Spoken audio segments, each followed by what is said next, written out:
Boston. On Monday morning, the Yankees woke up with the biggest division lead in the American League, at 8.5 games, over the Tampa Bay Rays. The Yankees had just salvaged a 9-6 victory the night before in an otherwise lopsided 4-game series against their surging rival, the Boston Red Sox, who trailed the Rays by half a game. But throughout much of the weekend, the difference between the Red Sox and Yankees didn't feel quite so large. Consider this: entering Monday's games, the 59-48 Red Sox were averaging 5.85 runs per game, the best in the major leagues, and had a team earned run average of 4.66, good for 19th. The 67-38 Yankees, on the other hand, were averaging 5.81 runs per games, the second best mark in baseball, with a team ERA of 4.39, which ranked 15th. So while the Yankees maintain a firm lead in victories and the division, in at least two important areas the differences between the teams was measured in fractions of runs. It's just been cutthroat every game, Yankees first baseman Luke Voit said. I feel like every time we score, they score, and vice versa. It doesn't matter who's pitching, our best guy, their best guy, a long reliever, their best starter. He added later, just shows you why it's the best rivalry in baseball, because you never know what's going to happen. While so much attention was paid to the Red Sox pitching struggles this season, it was the Yankees' historically rough week on the mound that once again brought to the forefront a weakness that has concerned the team's decision-makers throughout the summer. The trade deadline, 4 p.m. on Wednesday, comes at an opportune time. We've entered this process at the deadline with pretty good feel of what we'd like to do, what we're willing to pay for it, and the built-in discipline of walking away if we don't find the right matches under those circumstances, Brian Cashman, the Yankees' longtime general manager, said on Friday afternoon, before two more rough pitching performances by his team. That's regardless of what's happened in the last week. In the coming week, the Red Sox will get a shot at their direct division competition, the Rays, while the Yankees will host the Arizona Diamondbacks. 8 more regular season games remain between the Yankees and Red Sox, including 4 this weekend in the Bronx. The Rays began fading in June, and the recent loss of their ace Blake Snell, the 2018 AL Cy Young Award winner, to elbow surgery was a substantial blow. In recent weeks, it has felt like the division race could come down to the Yankees holding off the Red Sox instead.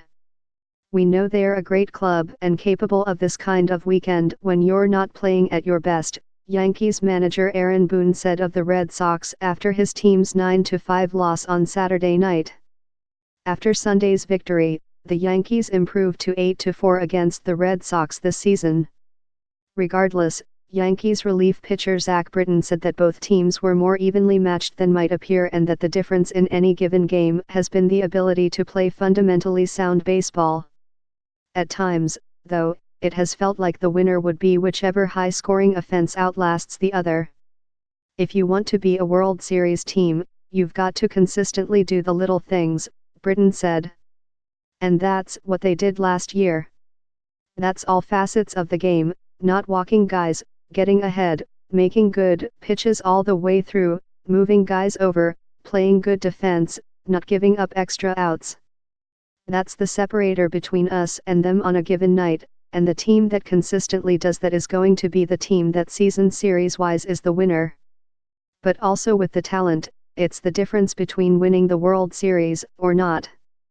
The Yankees hold the most decided edge over the Red Sox in the bullpen, even without injured 4-time All-Star Dellin Betances, thanks to relief pitchers like Aroldis Chapman, Adam Ottavino, Tommy Connell, and Britton.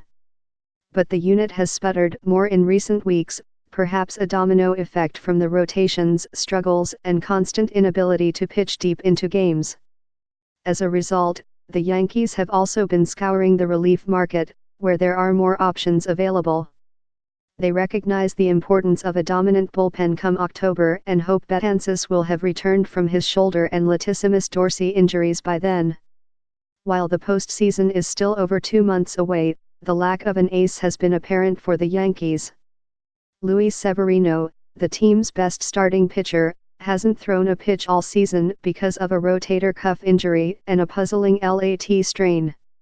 He has recovered, recently resumed throwing and is racing against the calendar to build up his workload to return as a starting pitcher.